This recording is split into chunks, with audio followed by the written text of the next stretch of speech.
Hi and welcome back to my channel. Alright, so today I wanted to address two topics basically. First, I have given you the chance to ask some questions on Instagram, just randomly about myself or whatever, and yeah, quite a few questions were concerning my, becoming vegan and whatnot. And I thought this would be a great way to start, to give you some more insights about my veganism. And the second thing I want to touch base on is actually what this channel is going to be about. There's a dog barking. I'm gonna have to close the bathroom door and hope that the barking isn't as loud on the camera as it is here. I'll be right back. Okay, I'm back. Oops. So yeah, this is a new setup. I kind of had to improvise because I forgot a very important thing for my tripod, but things worked out anyway. I just gotta look for solutions, right? So yeah, I have made some notes on my phone about the questions that you guys asked, and I would just go through them with you right now and give you some answers, I guess.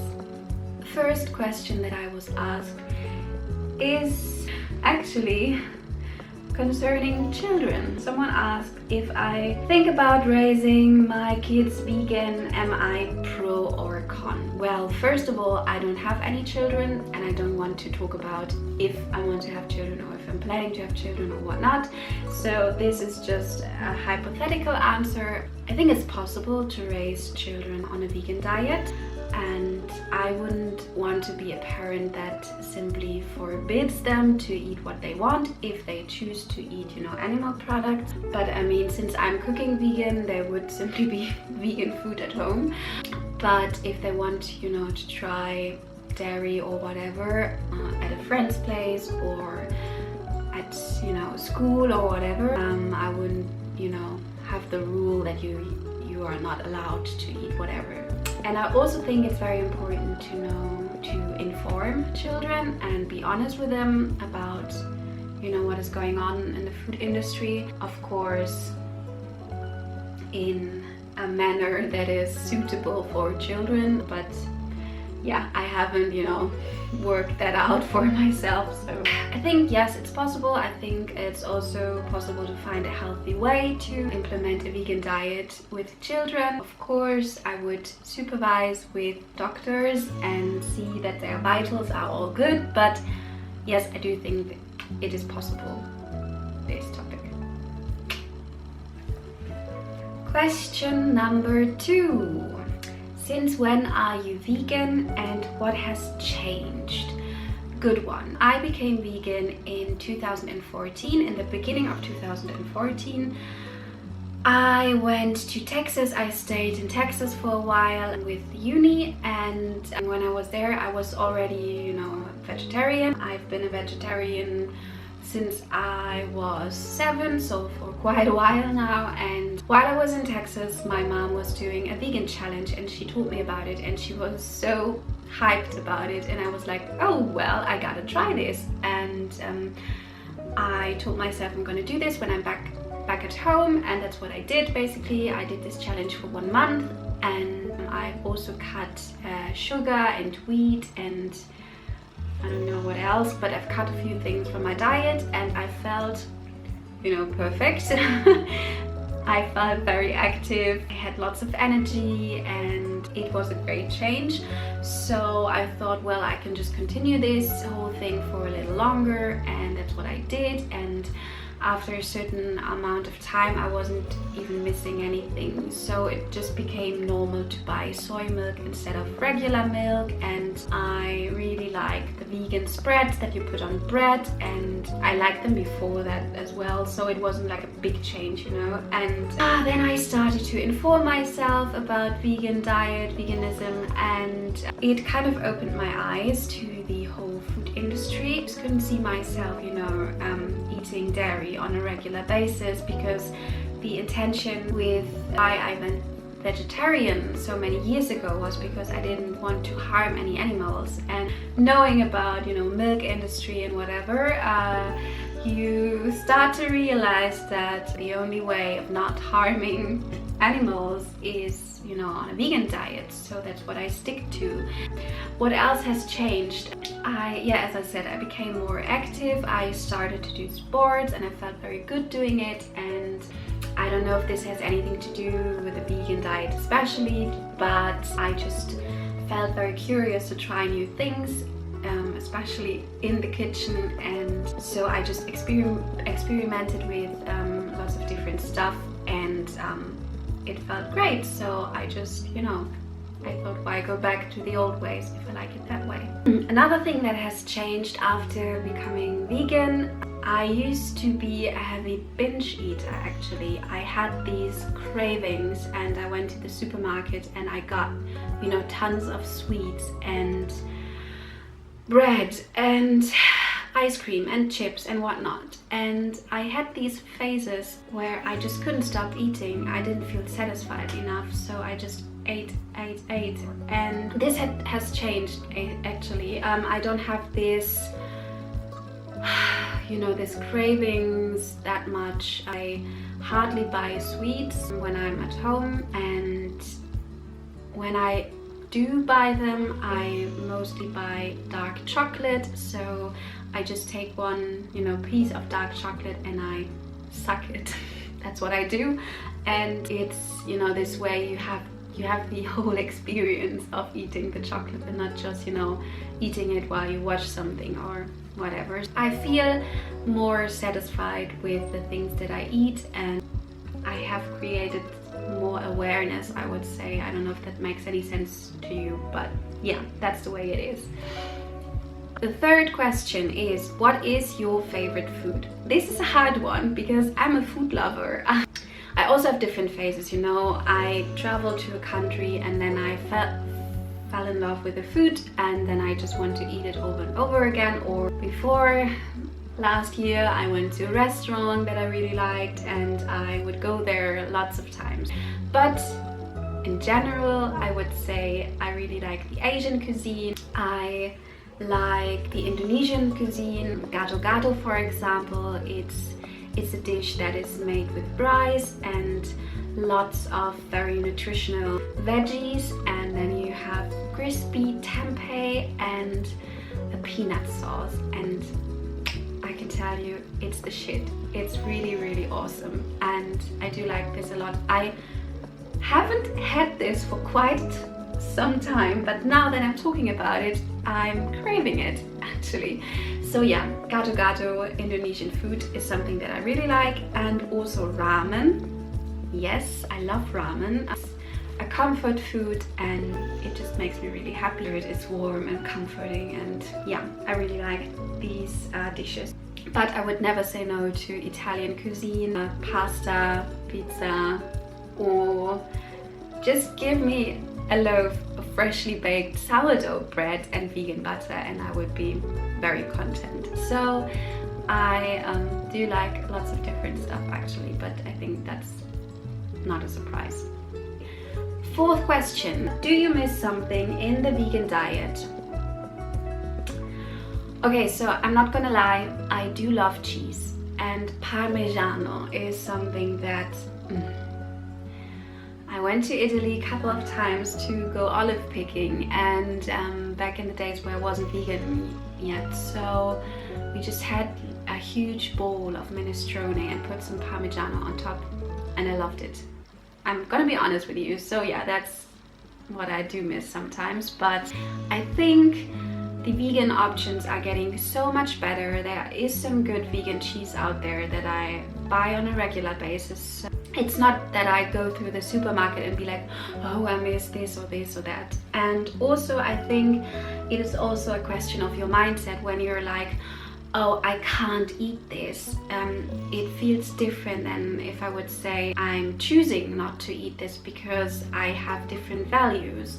It makes me feel, you know, pro something and not con something. So this helps a lot whenever someone says, oh, "Ah, you cannot eat this, right?" I'm like, oh well, I could eat this if I would want to, but I'm just choosing not to.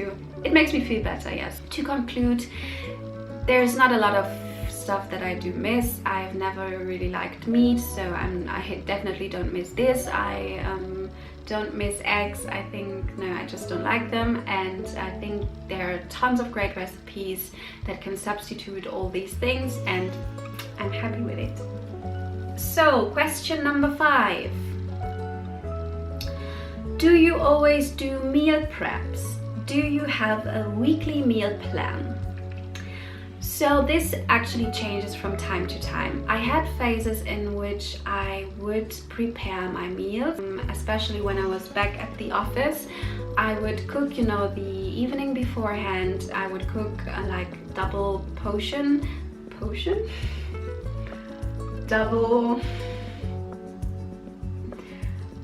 I'm getting Harry Potter vibes now. No, I would cook twice as much as I would need for that day and just take the leftovers to work, and this worked perfectly fine. Now I gotta admit, since I'm doing home office, I'm not that good in preparing meat. What the fuck? I don't ever prepare meat, so of course I'm not good at preparing meat. So right now, since I'm in the flashing lights.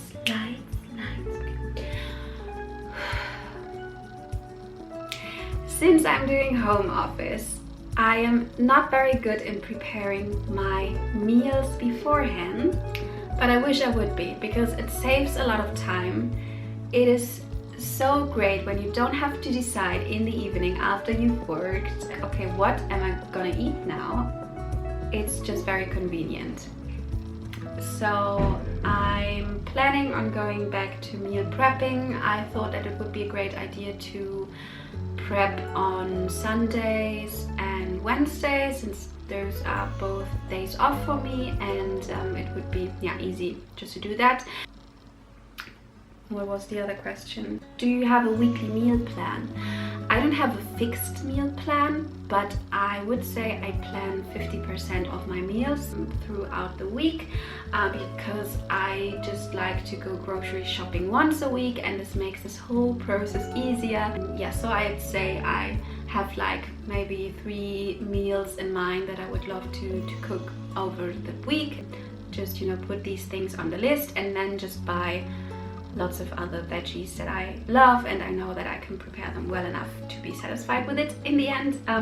But also, since I think 2 months, I have a delivery box with fresh veggies and fruit. Most of the time it comes in a surprise, whatever is in this box, so I just gotta work with it. But I do like that a lot, because I'm trying out new things. It makes me, you know, step out of my comfort zone, and I think it's just great to, you know, get out of your usual cooking rut, because I think most of us have, you know, 5 meals that they cook all the time. I don't know, I cannot speak for everyone, but I often, you know, have these phases where I just cook the same because it's convenient. Okay, 6th question. Where do you shop your groceries? So I really love Bio Company and Dance. Those both are organic food shops in Berlin. But since I moved a year ago, I think, I don't have these shops close by. So I just go to Rewe and try to buy organic foods there. The other stuff I get from this an all vegan organic online shop, where I get these boxes from, those, you know, packages with fresh fruits and veggies. Lebegesund, it's what they are called, and I love them. I don't have a cooperation with them, I just really love their food, and I have loved for a couple of years now, so yeah, I can really recommend great quality food. I, you know, had some phases in which I went to a local market. I think it's great, and I would love to do this again, but it needs a little bit more preparation, I would say, and yeah, maybe I'll get to that once again. So those were the questions that I've picked from the ones you were asking. I'm sorry if I didn't answer your specific question, but if there, you know, I can do this again. If you still have a question in mind that you want me to answer, just write a comment down below and I'm happily gonna answer them. Coming to the second part of this video. What is this YouTube channel going to be about? What do I have planned for you guys? Good question. Okay, so some of you might already know me from the blog The Unlabeled Chefs or from my Instagram account, and yeah, you might have guessed that I cook vegan food. So I definitely want to integrate this into my YouTube channel, but it's not going to be my main focus, because during, you know, the last couple of years, lots of things have happened in my life. I realized that I want to speak up about certain things and, you know, create some kind of community and like a safe space where we can help each other out and share our experiences. Maybe if you're following my Instagram account, you might have already listened to some stories in which I talked about it or got the vibe anyhow. I don't know. But I really want to address the topic of mental health because I think it is still something that should be talked about more openly and more frequently. I want to create some kind of awareness about this, and since I myself am dealing with depressional phases and anxiety, panic attacks, I do have some experiences that I can share with you guys and maybe even help you out in some way or the other. These, yeah, are topics that are very dear to me because they are concerning myself, and I just experience that whenever I open up about it and speak to someone about it, it makes me feel better. It helps a lot, and I think it can be a great way, you know, to create some kind of community or a space where it's possible to talk about these kind of things. And I have already some videos planned, some hopefully helpful things that I would like to address, and this is going to be a big part of it, but also topics like conscious living, concerning environmental topics, but also mental topics, conscious living, just, you know, the whole package. If you have anything that you would want me to talk about, I'm very happy if you put it down below in the comment. I will definitely go through the comments and have a look at them. Alright you guys, that's it for today. I hope you enjoyed this video, and if you're curious about what I've planned next, just follow this channel and leave a thumbs up, and see you soon, I guess. Bye!